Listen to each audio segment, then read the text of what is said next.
മൂന്നാമത്തെ ചോദ്യം, അത്തഹിയാത്തിൽ മുസബ്ബിഹ വിരൽ അഥവാ നമ്മുടെ ചൂണ്ടുവിരൽ അത് ഉയർത്തേണ്ടത് എപ്പോഴാണ്? അത് ഉയർത്തിയാൽ തന്നെ അത് ചലിപ്പിക്കേണ്ടതുണ്ടോ അല്ല ചലിപ്പിക്കാതെ അനക്കാതെ വെക്കലാണോ? ഏതാണ് സുന്നത്തായ രീതി എന്നുള്ളതാണ്. അത്തഹിയാത്തിൽ റസൂൽ സല്ലല്ലാഹു അലൈഹി വസല്ലമയുടെ നിസ്കാരത്തെ സംബന്ധിച്ച് സഹാബാക്കൾ വിശദമായി പറഞ്ഞു തന്നിട്ടുണ്ട്. ഓരോ ഭാഗവും നിസ്കാരത്തിൻ്റെ ഓരോ പ്രവർത്തനങ്ങളും ഏത് രീതിയിലായിരിക്കണം എന്നുള്ളത്. അപ്പം അത്തഹിയാത്തിനെ സംബന്ധിച്ച് തശഹുദിലുള്ള ഇരുത്തത്തെ സംബന്ധിച്ച് ഉദ്ധരിച്ച ഹദീസിൽ സഹാബി പറയാണ്, അന്ന റസൂലുള്ളാഹി സ്വല്ലല്ലാഹു അലൈഹി വസല്ലം കാന ഇദാ ഖഅദ ലിത്തശഹുദി വളഅ യദഹുൽ യുസ്റ അലാ ഫഖ്ദിഹി അലാ റുക്ബതിഹിൽ യുസ്റ. റസൂൽ സല്ലല്ലാഹു അലൈഹി വസല്ലം നിസ്കാരത്തിൽ തശഹുദിന് വേണ്ടി ഇരുന്നാൽ തൻ്റെ ഇടത് കൈ ഇടത് മുട്ടിൻ്റെ മേൽ കാൽമുട്ടിൻ്റെ മേൽ വെൽക്കും. അത് തുടയുടെ മേലുമെന്നും റിവായത്തുണ്ട്. വല്ലുംന അലല്ലുംന, വലത് കൈ വലത് കാൽമുട്ടിൻ്റെ മുകളിൽ വെക്കും.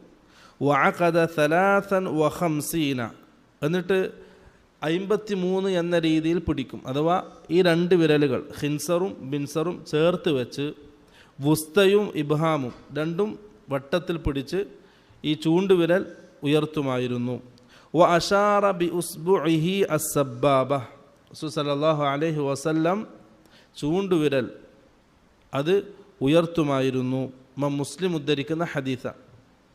അതുപോലെ തന്നെ വഫീ റിവായത്തിൻ, മുസ്ലിമിൻ്റെ തന്നെ വേറൊരു റിവായത്തിൽ വഖബല അസാബിഅഹു കുല്ലഹ വ അഷാറ ബില്ലതി തലി അൽ ഇബ്ഹാം, റസൂൽ സല്ലല്ലാഹു അലൈഹി വസല്ലം വലത് കൈയുടെ എല്ലാ വിരലുകളും ചുരുട്ടിപ്പിടിക്കുകയും ഇബ്ഹാമിനടുത്തുള്ള വിരൽ അഥവാ സബ്ബാഹത്ത് ഈ ചൂണ്ടുവിരൽ ഉയർത്തുകയും ഇഷാറ ചൂണ്ടുകയും ചെയ്യുമായിരുന്നു എന്ന് 2 റിവായത്തുകൾ കാണാൻ കഴിയും. അപ്പോൾ ഈ 2 റിവായത്തിൽ നിന്നും മനസ്സിലാകുന്നത് നമ്മൾ അത്തഹിയാത്തിലിരുന്നാൽ ആദ്യം മുതൽ അവസാനം വരെ ചൂണ്ടുവിരൽ ഉയർത്തിപ്പിടിക്കേണ്ടതാണ് എന്നുള്ളതാണ്. അതിന് പ്രത്യേക സമയം സഹാബി ഹദീസിൽ പറഞ്ഞിട്ടില്ല. ഇരുത്തത്തിനോടൊപ്പം തന്നെ റസൂൽ എന്ത് ചെയ്യുമായിരുന്നു? വിരൽ പിടിക്കുമായിരുന്നു അവസാനം സലാം വീട്ടുന്നത് വരെ. അതാണ് ഈ 2 ഹദീസിൽ നിന്നും മനസ്സിലാകുന്നത്. അടുത്തത് ചൂണ്ടുവിരൽ അനക്കുന്ന വിഷയവുമായി ബന്ധപ്പെട്ടിട്ടുള്ളതാണ്. ആ വിഷയത്തിൽ ആ മസ്അലയിൽ പണ്ഡിതന്മാർ 2 അഭിപ്രായം പറഞ്ഞതായിട്ട് കാണാൻ കഴിയും. ഒരു വിഭാഗം പണ്ഡിതന്മാർ അനക്കേണ്ടതില്ല, ഉയർത്തിപ്പിടിച്ചാൽ മാത്രം മതി. മറുവിഭാഗം പണ്ഡിതന്മാർ പറഞ്ഞു അത് ചലിപ്പിക്കണം എന്നതാണ് സുന്നത്ത് എന്നുള്ളത്. അതിനവർ ഇഖ്തിലാഫാകാൻ കാരണം, അഭിപ്രായ വ്യത്യാസത്തിലാകാൻ കാരണം ആ വിഷയത്തിൽ വന്ന ഹദീസിൻ്റെ വിഷയത്തിലുള്ള അഭിപ്രായ വ്യത്യാസമാണ്. നമുക്ക് ആ വിഷയത്തിൽ വന്ന ഹദീസുകൾ നോക്കാൻ കഴിയും. ഒന്ന്, വാഇൽ ബിൻ ഹുജർ റളിയല്ലാഹു അൻഹു ഉദ്ധരിക്കുന്ന, ഇമാം നസായി അതുപോലെ തന്നെ ഇമാം അഹ്മദ് അവർ ഉദ്ധരിക്കുന്ന ഹദീസ്. ആ ഹദീസിൽ കാണാം വ അഷാറ ബിസ്സബ്ബാഹ, റസൂൽ സല്ലല്ലാഹു അലൈഹി വസല്ലം തശഹുദിൽ ഇരുന്നിട്ട് ചൂണ്ടുവിരൽ ചൂണ്ടി. സുമ്മ റഫഅ ഇസ്ബുഅഹു ഫറഅയ്തുഹു യുഹർരികുഹാ, പിന്നെ റസൂൽ എന്ത് ചെയ്തു? ചൂണ്ടുവിരൽ ഉയർത്തിപ്പിടിച്ചു, ഞാൻ കണ്ടു റസൂൽ അത് അനക്കുന്നതായിട്ട്. വാഇൽ ബിൻ ഹുജർ റളിയല്ലാഹു അൻഹു ഉദ്ധരിക്കുന്ന ഹദീസാണ്. അടുത്തൊരു ഹദീസ് അബ്ദുല്ലാഹി ബിൻ ഉമർ റളിയല്ലാഹു അൻഹു ഉദ്ധരിക്കുന്ന, ഇമാം മുസ്ലിം ഉദ്ധരിക്കുന്ന ഹദീസ്. അതിൽ കാണാം വ അഷാറ ബി ഉസ്ബുഇഹി അസ്സബ്ബാബ, റസൂൽ സല്ലല്ലാഹു അലൈഹി വസല്ലം തശഹുദിൽ ചൂണ്ടുവിരൽ ചൂണ്ടി. അടുത്ത അബ്ദുല്ലാഹി ബിൻ സുബൈർ റളിയല്ലാഹു അൻഹു ഉദ്ധരിക്കുന്ന, ഇമാം മുസ്ലിം ഉദ്ധരിക്കുന്ന ഹദീസ്. അതിലും വ അഷാറ ബിസ്സബ്ബാബ. ആ 2 ഹദീസിൽ എന്തേ ഉള്ളൂ? അഷാറ എന്ന പദം മാത്രമേ ഉള്ളൂ, അഥവാ ചൂണ്ടി എന്നുള്ള ഹദീസ് മാത്രമേ ഉള്ളൂ. അതുപോലെ തന്നെ അബ്ദുല്ലാഹി ബിൻ ഉമറിൽ നിന്നും ഇമാം ബൈഹഖി ഉദ്ധരിക്കുന്ന ഹദീസ് തഹ്രീകുൽ ഇസ്ബുഇ മുദ്രിഅത്തുൻ ലിശൈത്താൻ.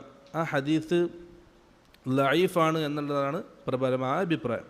അതുപോലെ തന്നെ അബ്ദുല്ലാഹി ബിൻ ഉമറിൽ നിന്നും ഇമാം അഹ്മദ് ഉദ്ധരിക്കുന്ന ഹദീസ് വ അഷാറ ബി ഉസ്ബുഇഹി വഖാല ലഹിയ അശദ്ദു അല ശൈത്താനി മിനൽ ഹദീദ്. അതിലും അഷാറ എന്ന പദം മാത്രമേ ഉള്ളൂ. പിന്നെ അബ്ദുല്ലാഹി ബിൻ സുബൈറിൽ നിന്നും ഇമാം അബൂ ദാവൂദ് ഉദ്ധരിക്കുന്ന ഹദീസ്. അതിൽ കാണാം വ യുഷീറു ബി സബ്ബാബതിഹി വലാ യുഹർരികുഹാ. അബ്ദുല്ലാഹി ബിൻ സുബൈറിൽ നിന്നും ഇമാം അബൂ ദാവൂദ് ഉദ്ധരിക്കുന്ന ഹദീസ്, റസൂൽ സല്ലല്ലാഹു അലൈഹി വസല്ലം തശഹുദിൽ ചൂണ്ടുവിരൽ ചൂണ്ടുമായിരുന്നു, വലാ യുഹർരികുഹ അതിനെ അനക്കുമായിരുന്നില്ല, ചലിപ്പിക്കുമായിരുന്നില്ല. അങ്ങനെ വ്യത്യസ്തമായ ഹദീസുകൾ വന്നിട്ട് എന്ത് ചെയ്യാം, വന്നതായിട്ട് കാണാൻ കഴിയും. അതുകൊണ്ട് തന്നെ ഇമാം സഹാബി വാഇൽ ബിൻ ഹുജർ റളിയല്ലാഹു അൻഹു ഉദ്ധരിച്ച ഹദീസ് യുഹർരികുഹ എന്ന ഹദീസ് അത് ഷാദാണ് എന്ന അഭിപ്രായക്കാരാണ് ഒരു വിഭാഗം പണ്ഡിതന്മാർ. ഇമാം മുസ്ലിം ഉദ്ധരിച്ച അബ്ദുല്ലാഹിബിൻ ഉമറിൽ നിന്നും അബ്ദുല്ലാഹിബിൻ സുബൈറിൽ നിന്നും ഇമാം മുസ്ലിം ഉദ്ധരിച്ച ഹദീസ് അഷാറ എന്ന് മാത്രമുള്ള ഹദീസ്, അതിനെതിരായിക്കൊണ്ട് വാഇൽ ബിൻ ഹുജർ റളിയല്ലാഹു അൻഹു ഉദ്ധരിച്ച ഹദീസ് ഷാദാണ് എന്നാണ് ഒരു വിഭാഗം പണ്ഡിതന്മാരുടെ അഭിപ്രായം. ആ പണ്ഡിതന്മാരെന്തില്ല, ചലിപ്പിക്കേണ്ടതില്ല എന്ന അഭിപ്രായക്കാരാണ്.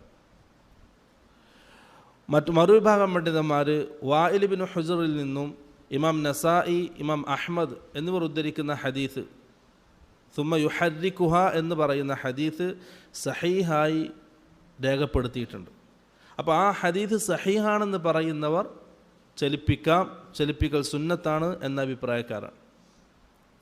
പക്ഷെ അബ്ദുല്ലാഹിബിൻ സുബൈറിൽ നിന്നും ഇമാം അബൂ ദാവൂദ് ഉദ്ധരിക്കുന്ന ഹദീസ് വലാ യുഹർരികുഹ എന്ന് പ്രത്യേകം എടുത്തു പറയുന്ന ഹദീസ് ഇമാം നവവി റഹ്മത്തുള്ളാഹി അലൈഹി ആ ഹദീസിൻ്റെ സനദ് സഹീഹാണെന്ന് രേഖപ്പെടുത്തിയിട്ടുണ്ട്.